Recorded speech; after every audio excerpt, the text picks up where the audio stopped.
एक गांव में मनोहर नाम का एक लड़का एक सेठ के यहाँ भैंसों की देखभाल करता था। एक दिन की बात है, मनोहर सभी भैंसों को जंगल में चारा खिलाने ले जा ही रहा था। तभी अचानक से एक भैंस गिरकर बेहोश हो जाती है। ये राम प्यारी को क्या हो गया? ये बेहोश कैसे हो गई? मनोहर सेठ को बताने जाता है। सेठ जी, वो राम प्यारी को पता नहीं अचानक से क्या हो गया और वो बेहोश होकर गिर गई। फिर मनोहर सेठ को भैंस के पास लेकर जाता है जहाँ भैंस बेहोश पड़ी थी। ये भैंस बूढ़ी हो चुकी है, इसीलिए बेहोश हो गई। वैसे भी अब मेरे किसी काम की नहीं रही है ये। ना तो ये दूध देती है और ना ही बच्चे पैदा कर सकती है। बस सारा दिन बैठे बैठे मुंह हिलाकर चरती ही रहती है। इस भैंस को रखने से मुझे फायदा तो कुछ है नहीं, उल्टा नुकसान ही नुकसान है। कल ही मैं इसे किसी कसाई को बेच दूंगा, कम से कम मुझे इसके कुछ पैसे तो मिल जाएंगे। भैंस को बेचने की बात सुनकर मनोहर उदास हो जाता है और फिर वो राम प्यारी के मुंह में पानी डालता है। तभी राम प्यारी को होश आ जाता है। राम प्यारी, तू बिल्कुल भी चिंता मत कर, मैं तुझे मरने नहीं दूंगा और ना ही कुछ होने दूंगा। शाम होती है तो मनोहर उदास मन से अपने घर चला जाता है और घर पहुंचकर रोने लगता है। तभी उसकी बहन उससे उसके रोने का कारण पूछती है। मनोहर, क्या बात है, तुम रो क्यों रहे हो? वो सेठ है ना, कल से राम प्यारी का खाने के लिए चारा बंद कर देगा और उसे किसी कसाई को बेच देगा। मनोहर, रो मत मेरे भाई, चुप हो जा। वो भैंस उस सेठ की है, वो चाहे उसका जो करे, हम कुछ नहीं कर सकते। मुझे बस राम प्यारी चाहिए, मैं राम प्यारी को मरने नहीं दे सकता, नहीं मरने दे सकता। मनोहर रोते रोते सो जाता है और फिर जब सुबह होती है तो मनोहर की बहन देखती है कि मनोहर को बहुत तेज बुखार है और वो बुखार की हालत में बड़बड़ा रहा था। राम प्यारी, मैं तुम्हें मरने नहीं दूंगा, मैं तुम्हें कुछ भी नहीं होने दूंगा। ये देख मनोहर की दीदी घबरा जाती है। उसका उसके भाई के सिवा और कोई नहीं था। उससे उसके भाई की ऐसी हालत देखी नहीं जा रही थी और वो सेठ के पास जाती है। सेठ जी, आप अपनी भैंस राम प्यारी को बेचना चाहते हो ना? हाँ, बेचना तो चाहता हूँ, बोलो तुम्हें क्या काम है? मुझे आपकी भैंस खरीदनी है। उस बीमार बूढ़ी भैंस का तुम क्या करोगी? उससे तुम्हें क्या फायदा होगा जो तुम उसे खरीदने की कह रही हो? बस कुछ नहीं, मुझे वो भैंस खरीदनी है। सेठ भैंस को खरीदने के नाम से अंदर ही अंदर खुश हो रहा था। मूर्ख लड़की है जो उस बेकार बूढ़ी भैंस को खरीदने की बात कर रही है। अच्छा है, इसमें मेरा ही फायदा है। पर तुम पैसे कैसे दोगी? मैं आपको इस भैंस के बदले हर महीने सूद समेत पैसे दे दिया करूंगी। अगर तुमने मुझे समय से पैसे नहीं दिए तो मैं... ठीक है, मुझे मंजूर है। फिर मनोहर की बहन भैंस लेकर घर चली जाती है। मनोहर, देख मैं तेरे लिए क्या लाई। राम प्यारी को अपने सामने देखकर मनोहर की खुशी का ठिकाना नहीं रहता। राम प्यारी, तुम यहाँ कैसे? अब से राम प्यारी हमारे साथ हमारे घर में रहेगी। दीदी, ये सब आपने मेरे लिए किया, आप कितनी अच्छी हो।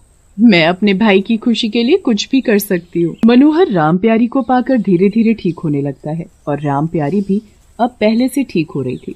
मनोहर राम प्यारी का अच्छे से ध्यान रखता, उसे अच्छा हरा चारा खिलाता और उसे वैद्य की बताई हुई दवाई भी समय से देता। अब उसकी भैंस भी दूध देने लगी थी और तो और उसने एक बछड़ा भी दिया था, जिससे मनोहर के घर की हालत सुधरने लगी थी। एक दिन की बात है, मनोहर अपनी भैंस राम प्यारी को जंगल में चराने के लिए जा रहा था। तभी उसे सेठ मिलता है।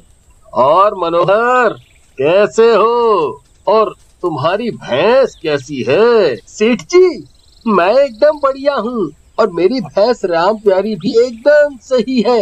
अब वो दूध भी देने लगी है और इतना ज्यादा और बढ़िया दूध देती है कि वो कभी खत्म ही नहीं होता। जैसे मानो वो कोई जादुई भैंस। सेठ मनोहर की बात सुनकर सोच में पड़ जाता है। जादुई भैंस? मुझे उस भैंस को पाने के लिए कुछ न कुछ तो करना पड़ेगा। और अगले ही दिन सेठ मनोहर के घर से अपनी भैंस वापस ले आता है। जब मनोहर अपने घर पहुंचता है तो अपनी बहन को रोते देख उससे पूछता है, क्या हुआ दीदी, आप रो क्यों रही हो? वो सेठ आया था और कह रहा था कि कल के कल उसे उसके सारे पैसे चाहिए। अगर हमने उसके सारे पैसे नहीं दिए तो वो राम प्यारी को ले जाएगा। वो सेठ हमारे साथ ऐसा नहीं कर सकता। उसने हमें पैसे चुकाने की 2 साल की मोहलत दी है, फिर वो ऐसे कैसे कर सकता है? मैं अपनी राम प्यारी को उसे ले जाने नहीं दूंगा। मनोहर रोते हुए राम प्यारी के पास जाता है और उसके गले लगकर रोने लगता है। कल अगर हमने सेठ को पैसे नहीं दिए तो सेठ आकर तुम्हें ले जाएगा। मनोहर राम प्यारी के गले लगकर रो रहा होता है तो राम प्यारी उसका हाथ अपने मुंह में पकड़ती है और उसे जंगल की तरफ ले जाने लगती है। राम प्यारी, इतनी रात में तुम मुझे कहाँ ले जा रही हो? तभी राम प्यारी मनोहर को एक पेड़ के पास ले जाती है और उसे बड़े जोर जोर से हिलाने लगती है। राम प्यारी, तुम ये पेड़ क्यों हिला रही हो? तभी अचानक से पेड़ से सोने के सिक्के गिरने लगते हैं। सोने के सिक्के? मेरी राम प्यारी, तुम तो सचमुच में जादुई भैंस हो। अब तुम्हें मुझसे कोई नहीं ले जा सकता। और फिर अगले ही दिन मनोहर सेठ के सारे पैसे चुका देता है और उससे अपनी भैंस वापस ले आता है। एक दिन की बात है, सभी गांव वाले आपस में बातें कर रहे थे। भाई मनोहर के तो मजे ही मजे हैं। सुना है उसके पास जादुई भैंस है। सेठ पेड़ के पीछे से उनकी बातें सुन रहा होता है। हाँ भाई, सही सुना है। जब से उसके यहाँ जादुई भैंस आई है उसके बारी न्यारी हो गए। हाँ भाई, तुमने सही सुना है, तभी तो वो इतनी जल्दी अमीर बन गया। सेठ तो बड़ा ही बेवकूफ निकला जो उसने अपनी भैंस बेच दी। उसने भैंस बेचकर बड़ा घाटे का सौदा किया है। बेचारा सेठ। सेठ उन सभी की बातें सुन रहा होता है। जादुई भैंस? मुझे उससे भैंस वापस लेने के लिए कुछ ना कुछ तो करना पड़ेगा। फिर जैसे ही रात होती है, सेठ चुपके से मनोहर के घर के आंगन में जाता है और मनोहर की भैंस खोल कर ले जाने लगता है। तुम एक जादुई भैंस हो। मुझे भी मनोहर की तरह अमीर बनाकर मेरी भी किस्मत बदल दो। मुझे भी जल्दी से करोड़पति बना दो। अगर तुमने मुझे जल्दी से करोड़पति नहीं बनाया तो मैं तुम्हें कल ही कसाई को बेच दूंगा। हाँ। भैंस सेठ का हाथ अपने मुंह में दबाती है और उसे जंगल में ले जाती है। अरे अरे अरे, तुम मुझे जंगल में कहाँ लिए जा रही हो? तभी भैंस एक पेड़ के पास जाकर अपने सिर से जोर जोर से पेड़ हिलाने लगती है। लगता है ये पागल हो गई है। अरे अरे, तुम ये पेड़ क्यों हिला रही हो? तभी पेड़ से बहुत ही सुंदर और महंगे हीरे मोती के कंगन गिरते हैं। वाह वाह, कंगन!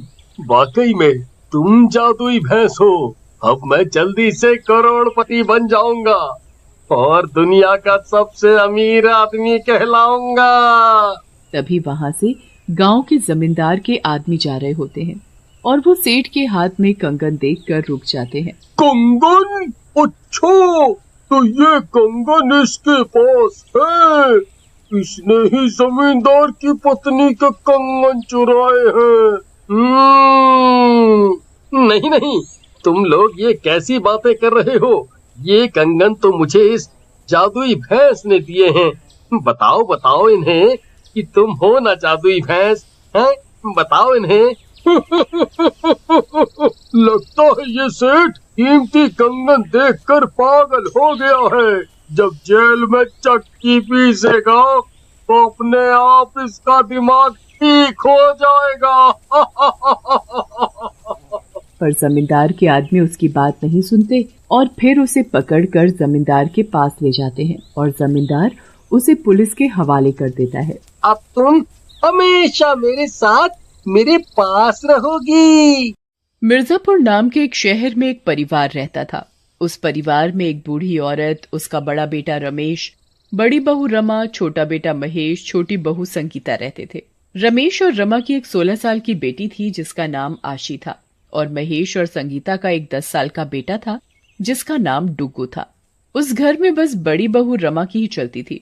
रमेश की एक इलेक्ट्रॉनिक्स की दुकान थी जिसमें उसने अपने छोटे भाई महेश को नौकरी पर रखा हुआ था। रमेश दुकान पर पूरा दिन मेहनत करता था और घर में उसकी पत्नी संगीता काम में लगी रहती थी। घर के हर बड़े फैसले से लेकर राशन तक की छोटी छोटी चीजों तक रमा की ही मर्जी चलती थी। महेश और संगीता बहुत ही सीधे थे। वे उनसे परेशान थे पर कभी कुछ नहीं कहते थे। रमा एक अमीर घर से आई थी और संगीता एक गरीब, तो उस कारण भी रमा संगीता को अपने आगे कुछ नहीं समझती थी। एक सुबह जब रमेश और महेश दुकान जाने की तैयारी में होते हैं, संगीता, ओ संगीता, कहाँ है तू? इनको दुकान जाने में इतनी देर हो गई है और तूने अभी तक इनका खाना पैक नहीं किया। तुझे पता है ना त्योहार आ रहा है तो इनको दुकान जल्दी खोलनी होती है। जी दीदी, मैं बस करने ही वाली थी। वो मेरी तबीयत थोड़ी ठीक नहीं थी तो मैं वो पूरी रात सो ही नहीं पाई। सुबह जाकर आंख लगी तो उठने में देर हो गई। तेरी तबीयत तो काम करने के टाइम पर हमेशा ही खराब हो ही जाती है, कामचोर कहीं की। संगीता जल्दी जल्दी टिफिन पैक करके रमेश और महेश को दे देती है और वो दोनों दुकान के लिए निकल जाते हैं। उनके जाने के बाद संगीता अपने कमरे में जा रही होती है कि रमा फिर से उसे पीछे से आवाज देती है, अभी तो हम लोगों ने नाश्ता भी नहीं किया है, तू बिना नाश्ता दिए कहाँ अपने कमरे में चली जा रही है? अरे बहू, संगीता की तबीयत ठीक नहीं है, उसे जाने दे और थोड़ा आराम करने दे। आराम? और कितना आराम करेगी ये? और आप बीच में ना ही बोलो तो अच्छा होगा। जब देखो तब अपनी छोटी बहुरानी की तरफदारी करती रहती हो। अरे माँ, आप मेरे लिए परेशान ना हो। दीदी, मैं अभी नाश्ता बना देती हूँ। संगीता की तबीयत बहुत खराब होती है, उसकी कमर में भी बहुत दर्द होता है, फिर भी वो जैसे तैसे सबके लिए नाश्ता बनाती है। रमा और आशी फटाफट नाश्ता कर लेते हैं और बाकी लोगों के लिए कुछ भी नहीं बचाते। मम्मी, मुझे बहुत भूख लगी है। ताई और दीदी तो सारा नाश्ता खा गए, अब मैं क्या खाऊं? क्या मेरी शिकायत लगा रहा है अपनी माँ से? बहुत बोलने लगा है। चुपचाप जो फ्रिज में पड़ा है वो खा ले। और संगीता, तू छत पर जा और सारे कपड़े धो दे, पर उससे पहले पूरे घर की सफाई करके जाइयो। जी दीदी। संगीता पूरे घर की सफाई करती है, फिर छत पर जाकर पूरे घर के ढेर सारे कपड़े धोती है। कपड़े धोने के बाद संगीता कपड़े सुखाई रही होती है कि तभी रमा आ जाती है। जरा सा काम करने में पूरा दिन निकाल देगी क्या? बाजार से सामान भी लेकर आना है, वो कौन लाएगा? दीदी, मैं ले आऊंगी। ठीक है, चल मैं पार्लर जा रही हूँ, मुझे अपने लिए कुछ शॉपिंग भी करनी है तो मैं थोड़ा लेट हो जाऊंगी, इसलिए जब तक मैं वापस आऊं मुझे रात का खाना तैयार मिलना चाहिए। ठीक है दीदी। रमा पार्लर चली जाती है और संगीता बेचारी घर पर अकेली पूरा दिन काम करती रहती है। रमा के ऐसे बर्ताव के कारण उससे सभी दुखी थे, पर कर भी क्या सकते थे। अगर कोई कुछ बोलता तो वो अपने पति रमेश से शिकायत कर देती और वो हमेशा घर छोड़ने की धमकी देने लगता। बूढ़ी माँ अपने परिवार को अलग होते भी नहीं देख सकती थी, इसलिए बस सब कुछ चुपचाप सह रही थी। संगीता और महेश को इसलिए सहना पड़ता था क्योंकि महेश रमेश की दुकान पर ही काम करता था। उसके पास ना तो कोई दूसरी नौकरी थी, ना ही इतने पैसे की कोई काम शुरू कर सके, इसलिए बस दोनों पति पत्नी भी चुपचाप सब सह रहे थे। रमा रोज पूरा दिन संगीता से काम करवाती और उसके बेटे को डांटती रहती। महेश बेचारा पूरा दिन दुकान पर मेहनत करता और बदले में उसे अपनी मेहनत के पूरे पैसे भी नहीं मिलते थे। संगीता इन सब चीजों से बहुत दुखी हो जाती है। मैं नहीं झेल पाऊंगी ये सब, इससे अच्छा तो मैं कहीं जाकर मर जाती हूँ। संगीता परेशान होकर एक रात पास की नदी में जाकर कूद जाती है। नदी के पास एक पीपल का पेड़ होता है और उस पेड़ पर बैठी एक चुड़ैल ये सब देख रही होती है। अरे, ये औरत पानी में कूद क्यों गई? ये आखिर मरना क्यों चाहती है? मुझे इसे बचाना होगा। चुड़ैल संगीता को बचा लेती है। चुड़ैल होकर तुमने मेरी जान बचाई? क्योंकि मैं एक अच्छी चुड़ैल हूँ जो किसी का बुरा नहीं करती। पर तुमने मुझे क्यों बचाया? मर जाने दो मुझे। आखिर ऐसा क्या हुआ है तुम्हारे साथ जो तुम मरना चाहती हो? मेरी जेठानी मुझे और मेरे परिवार को बहुत परेशान करती है। मुझसे जानवरों की तरह पूरा दिन काम करवाती है। चाहे मैं बीमार ही क्यों ना हो, पर वो तरस नहीं खाती। मेरे बच्चे को डांटती रहती है और मेरे बड़े सास ससुर की जरा भी इज्जत नहीं करती। तुम्हारे साथ तो बिल्कुल वही सब हो रहा है जो कभी मेरे साथ हुआ था। मैंने तो बेवकूफ़ी में आकर खुदकुशी कर ली थी, जिसके बाद मेरे बच्चों और पति की जिंदगी खराब हो गई। तुम परेशान मत हो और बेफिक्र होकर घर जाओ, सब ठीक हो जाएगा मुझ पर।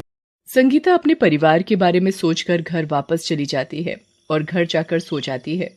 सुबह होने पर संगीता जैसे ही उठकर बाहर जाती है तो किसी की आवाज आती है।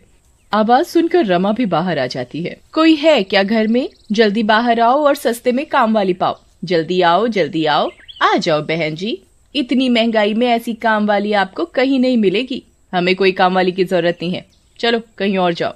अरे मैडम, बहुत सस्ते में फटाफट काम करूंगी। आप एक बार मुझसे काम करवा कर तो देखो। बोला ना नहीं रखनी, चल अब जा यहाँ से। और अगर तुझे रख लेंगे तो ये मेरी देवरानी संगीता पूरा दिन बोर हो जाएगी। अच्छा तो मैडम, मैं सिर्फ आपके काम करूंगी और आपकी देवरानी संगीता का कोई काम नहीं करूंगी। मैं सब कुछ करूंगी, जैसे हाथ पैर दबाना, मालिश करना। मैंने तो पार्लर का कोर्स भी किया हुआ है। मैं सब काम घर पर ही कर दूंगी। आपका पार्लर का सारा खर्चा बच जाएगा और मुझे बदले में कहीं सोने की जगह दे दो और 2 वक्त का खाना। ऐसी काम वाली तो मुझे कहीं नहीं मिल सकती। मुझे इसे फटाफट रख लेना चाहिए। रमा उस काम वाली को रख लेती है। तुम्हारा नाम क्या है? जी मेरा नाम शांति है। अच्छा शांति, मैं अभी नहाने जा रही हूँ, तब तक तू मेरे कपड़े प्रेस कर दे। जी मैडम। रमा उसके बाद नहाने चली जाती है। संगीता रसोई में खाना बना रही होती है, तभी वहाँ शांति आ जाती है। अरे दीदी लाओ, मैं खाना बना देती हूँ। नहीं नहीं, तुमको दीदी ने अपने काम के लिए रखा है। अगर उसने तुम्हें मेरा काम करते देख लिया तो तुम्हें काम से निकाल देगी। वो अभी नहाने गई है, उनके आने से पहले मैं सारा खाना बना दूंगी। अरे इतनी जल्दी कैसे बना दोगी? ये तो नामुमकिन है। ऐसे नौकरानी एक चुटकी बजाती है और उसके 8 हाथ निकल आते हैं और वो चुड़ैल के रूप में आ जाती है। अरे शांति, तुम तो वही कल रात वाली अच्छी चुड़ैल हो ना? तुम यहाँ कैसे? मैं यहाँ तुम्हारी मदद के लिए आई हूँ। अब तुम्हें परेशान होने की कोई जरूरत नहीं, मैं सब ठीक कर दूंगी। चुड़ैल अपने एक हाथ से आटा लेती है, एक से आटे में पानी डालती है तो एक हाथ से उसे गूंथ देती है। दूसरी तरफ एक हाथ से वो सब्जी काट देती है तो एक हाथ से कढ़ाई में तेल मसाले डाल देती है और एक हाथ से सब्जी चला रही होती है और बाकी के 2 हाथों से वो फटाफट पराठे बना देती है। संगीता ये सब देख बड़ी हैरान होती है, पर उसे खुशी भी हो रही होती है कि अब उसके साथ उसकी मदद के लिए कोई है। तुमने तो मेरा सारा खाना बना दिया, चलो अब मैं जाकर सफाई कर देती हूँ। अरे मैं हूँ ना, अब तुम्हें कोई काम करने की जरूरत नहीं। चुड़ैल फटाफट अपने 8 हाथों का इस्तेमाल करके पूरी रसोई को साफ कर देती है। उसके बाद वो पूरे घर को शीशे की तरह चमका देती है और रमा के कपड़े भी एक चुटकी में प्रेस करके रख देती है और फिर से एक नौकरानी के रूप में आ जाती है। रमा नहा धोकर तैयार होकर बाहर आती है तो साफ घर और खाना बना हुआ देखकर हैरान हो जाती है। कमाल है, पूरा घर इतना साफ और इतनी जल्दी सारा खाना भी बन गया। ऐसा कैसे हो सकता है? संगीता, तेरे हाथ कब से इतनी तेज चलने लगे? काम चोर कहीं की। जी दीदी, वो मैंने सोचा जल्दी काम कर लूं, वो कपड़े भी धोने थे बस इसलिए। हाँ तो यहाँ खड़ी क्या मेरी शक्ल देख रही है? जा और जाकर कपड़े धो। और हाँ शांति, तू चल मेरे कमरे में, मेरे सर की मालिश कर दे। जी मैडम, मैं आपकी ऐसी मालिश करूंगी कि आप जिंदगी भर याद रखोगे। अरे वाह शांति, तेरे हाथों में तो जादू है। मजा आ गया। मजा तो कल आएगा जब तू धीरे धीरे गंजी हो जाएगी। मालिश करने के बाद चुड़ैल छत पर जाती है। संगीता, चल अब तू साइड हो और देख मेरा कमाल। चुड़ैल फिर से अपने असली रूप में आ जाती है और फिर से उसके 8 हाथ निकल आते हैं। चुड़ैल 1 मिनट में सारे कपड़े धो देती है और फटाफट रस्सी पर भी सुखा देती है। चुड़ैल की मदद से संगीता के सारे काम चुटकी में हो जाते थे। दोनों बहुत ही अच्छी सहेलियां बन गई थीं और अक्सर अकेले में खूब बातें करती थी। ऐसे ही दिन बीतते चले गए। चुड़ैल की मदद से संगीता का जीवन बहुत ही अच्छा हो गया था, पर रमा का बर्ताव हमेशा सबको दुखी करता था। एक दिन सिलेंडर फट जाने से घर में आग लग जाती है और रमा उस आग में फंस जाती है। बचाओ बचाओ, कोई है, मुझे बचाओ। संगीता और उसके सास छत पर बातें कर रहे होते हैं और अचानक उन्हें रमा के चीखने की आवाज आती है। अरे ये तो दीदी की आवाज है। संगीता फटाफट नीचे भागती है। संगीता मेरी बहन, मुझे बचा लो। आग बहुत तेज थी और उस आग से रमा को निकाल पाना नामुमकिन था, पर संगीता ने अपनी जान की भी परवाह नहीं की और एक कंबल लेकर उस आग में कूद गई, पर वो खुद उस आग में फंस गई। रमा घुटन की वजह से बेहोश हो जाती है और संगीता चिल्ला रही होती है। शोर सुनकर वहाँ चुड़ैल आ जाती है और एक चुटकी में आग बुझा देती है, पर उस आग में संगीता के हाथ जल जाते हैं। थोड़ी देर बाद रमा होश में आती है।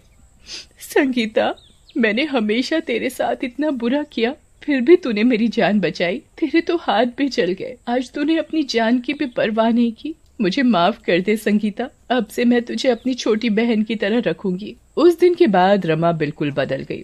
सारी बात जानकर रमेश भी बदल जाता है और सभी हंसी खुशी साथ रहने लगते हैं। चुड़ैल को एक अच्छा काम करने की वजह से मुक्ति मिल जाती है। सूरजपुर में स्वतंत्रता दिवस का मेला शुरू होने में बस 2 दिन ही बाकी थे। गांव की गलियां रंग बिरंगी पतंगों, मांझे की लट्टुओं और मिठाइयों की दुकानों से सज चुकी थी। बच्चे सुबह से शाम तक पतंग उड़ाने की प्रैक्टिस में जुटे रहते। रामू, जो गांव का सबसे तेज पतंगबाज माना जाता था, इस बार कुछ बड़ा करने की ठान चुका था। मोहन, इस बार मैं ऐसी पतंग लाऊंगा कि गोपाल की सारी हेकड़ी निकल जाएगी। सुना है बाजार में एक नई पतंग वाली आई है, जिसकी पतंगे जादुई है, जादुई। रामू, तू तू उस पतंग वाली की बात कर रहा है? काका कह रहे थे कि वो कोई साधारण औरत नहीं, उसकी पतंगे खरीदने वाले कभी सुखी नहीं रहते। लोग कहते हैं वो चुड़ैल है। अरे ये सब बूढ़ों की कहानियां हैं। तू डरपोक है, इसीलिए डर रहा है। मैं तो उसकी पतंग जरूर लूंगा। चल मेले में चलते हैं और वहां जाकर मजे करेंगे। मोहन ने मना करने की काफी कोशिश की, लेकिन रामू की जिद के आगे उसकी एक न चली। उसी शाम रामू अपनी छोटी बहन शांति को भी मेले में साथ ले गया। शांति को मेले में जाना और उसकी रौनक बहुत पसंद थी, लेकिन उसे अपनी माँ की बातें याद थी। भैया, माँ ने मना किया था कि उस पतंग वाली से कुछ मत लेना। वो कहती हैं कि उसकी पतंगे शापित हैं, इसलिए हमें माँ की कही बात माननी चाहिए। शांति, तू भी माँ की तरह डरपोक बन रही है। वो सब पुरानी कहानियां हैं। मैं बस एक पतंग लूंगा और इस बार गोपाल को हरा कर दिखाऊंगा। देखता हूँ इस बार वो कैसे जीतेगा मेरे से पतंगबाजी में। इस बार उसकी पतंग काट कर उसे मजा चखाऊंगा। शांति चुप रही, लेकिन उसके मन में एक अजीब सा डर था। रामू, मोहन और शांति बाजार में घूम रहे थे। तभी उनकी नजर एक अजीब सी दुकान पर पड़ी। ये दुकान मेले के सबसे कोने में एक पुराने बरगद के पेड़ के नीचे थी। दुकान पर एक औरत बैठी थी, जिसका चेहरा लंबे घूंघट से ढका हुआ था। देख मोहन, ये पतंगे तो जादू जैसी हैं। ऐसी पतंग तो गोपाल के पास भी नहीं होगी। रामू, कुछ ठीक नहीं लग रहा। ये जगह भी अजीब है। वो बरगद का पेड़, लोग कहते हैं कि वहाँ भूत रहते हैं। और ये औरत कहीं वो चुड़ैल तो नहीं है? भैया चलो ना वापस, मुझे डर लग रहा है। हम कहीं और से पतंग ले लेंगे, यहाँ से चलते हैं। अरे तुम दोनों डरपोक हो। रुको, मैं बात करता हूँ। रामू दुकान के पास गया। जैसे ही वो वहाँ पहुँचा, हवा में एक अजीब सी सनसनाहट हुई। पतंग वाली औरत ने उसकी ओर देखा। उसकी आवाज इतनी गहरी और ठंडी थी कि रामू के रोंगटे खड़े हो गए। बेटा, मेरी पतंग देखने आए हो? ये सिर्फ पतंगे नहीं, सपनों का आसमान है। जो इन्हें उड़ाता है उसकी हर एक छप पूरी होती है, लेकिन इनके साथ एक शर्त है। क्या शर्त? बताओ ना। इन पतंगों को उड़ाने वाला कभी झूठ नहीं बोल सकता।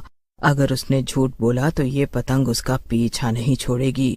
उसकी रूह तक को चैन नहीं मिलेगा। रामू को ये बात थोड़ी अजीब लगी, लेकिन वो इतना उत्साहित था कि उसने ज्यादा नहीं सोचा। उसकी नजर एक लाल पतंग पर पड़ी। मुझे ये लाल वाली पतंग चाहिए। कितने पैसे? पैसे नहीं बेटा, मुझे तो बस तुम्हारा एक वादा चाहिए। वादा करो कि तुम कभी इस पतंग को उड़ाने के बाद झूठ नहीं बोलोगे। हाँ, वादा किया। अब पतंग दो। पतंग वाली चुड़ैल ने पतंग रामू को दे दी। जैसे ही रामू ने पतंग को हाथ में लिया, उसे एक अजीब सी ठंडक महसूस हुई, मानो पतंग में कोई ठंडी हवा बंधी हो। शांति और मोहन डर के मारे पीछे खड़े थे। भैया, ये पतंग मुझे डरावनी लग रही है।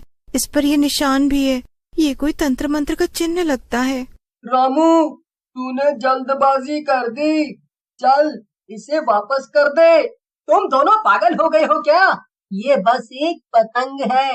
मैं इसे उड़ाकर गोपाल को हराऊंगा। तीनों घर लौट आए। घर पहुंचते ही रामू ने अपनी माँ को, रामू, ये पतंग कहाँ से लाया? इसका रंग, ये निशान, कुछ ठीक नहीं लग रहा। माँ, आप भी ना हर चीज में चुड़ैल ढूंढ लेती हैं। ये बस एक पतंग है। रामू, अपनी माँ की बात मान। काका कह रहे थे उस पतंग वाली के बारे में कुछ अच्छा नहीं है। लोग कहते हैं कि उसकी पतंगे खरीदने वालों का बुरा हाल होता है। रामू की जिद देखकर माँ और बाबूजी चुप हो गए, लेकिन उनके मन में एक गहरा डर था। अगले दिन स्वतंत्रता दिवस था। सुबह सुबह गांव का आसमान पतंगों से रंगीन हो गया। रामू ने अपनी लाल पतंग को मांझे में बांधा और छत पर चढ़ गया। जैसे ही उसने पतंग को हवा में उड़ाया, सबकी नजरें उस पर टिक गई। रामू ने एक के बाद एक पतंग काट डाली। गोपाल, जो रामू का सबसे बड़ा प्रतिद्वंदी था, उसकी पतंग भी रामू ने काट दी। गांव वाले रामू की तारीफ करने लगे। उस दिन रामू सूरजपुर का हीरो बन गया, लेकिन उसकी जीत की खुशी ज्यादा देर तक नहीं टिकी। उस रात जब रामू सोने गया तो उसे अजीब अजीब सपने आने लगे। सपनों में वो पतंग वाली औरत उसे बुला रही थी। उसका घूंघट हट गया था और उसका चेहरा इतना डरावना था कि रामू की तो चीख ही निकल गई। रामू, वादा याद रख, झूठ मत बोलना, वरना मेरी पतंग तुझे ले जाएगी। रामू की नींद टूट गई। वो पसीने से तरबतर था। उसने कमरे में देखा और उसका दिल जोर जोर से धड़कने लगा। अगले दिन गांव में एक छोटी सी घटना हुई। राधा चाची का बछड़ा खो गया था। राधा चाची ने पूरे गांव में पूछताछ शुरू कर दी। जब वो रामू के पास आई तो उसने पूछा, रामू, तूने मेरा बछड़ा कहीं देखा? सुबह से गायब है। रामू ने उस दिन सुबह बछड़े को जंगल की ओर जाते हुए देखा था, लेकिन उसे डर था कि अगर उसने सच बताया तो राधा चाची उसे दोष देंगी कि उसने बछड़े को भटकने क्यों दिया। इसलिए उसने झूठ बोल दिया। राधा चाची निराश होकर चली गई। उस रात रामू को फिर से वही डरावना सपना आया। इस बार पतंग वाली औरत गुस्से में थी। उसका चेहरा और भी डरावना था और उसकी आंखों से खून टपक रहा था। रामू, तूने वादा तोड़ा। अब मेरी पतंग तेरा पीछा नहीं छोड़ेगी। तूने झूठ बोला और अब तुझे इसकी सजा भी मिलेगी।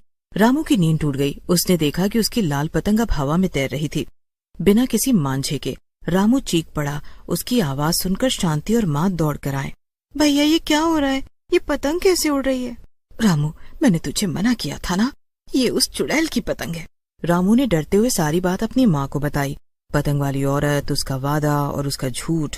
माँ ने उसे तुरंत पंडित जी के पास ले जाने का फैसला किया। पंडित जी ने रामू की बात सुनी और गंभीर हो गए। रामू, तुमने उस पतंग वाली का वादा तोड़ा।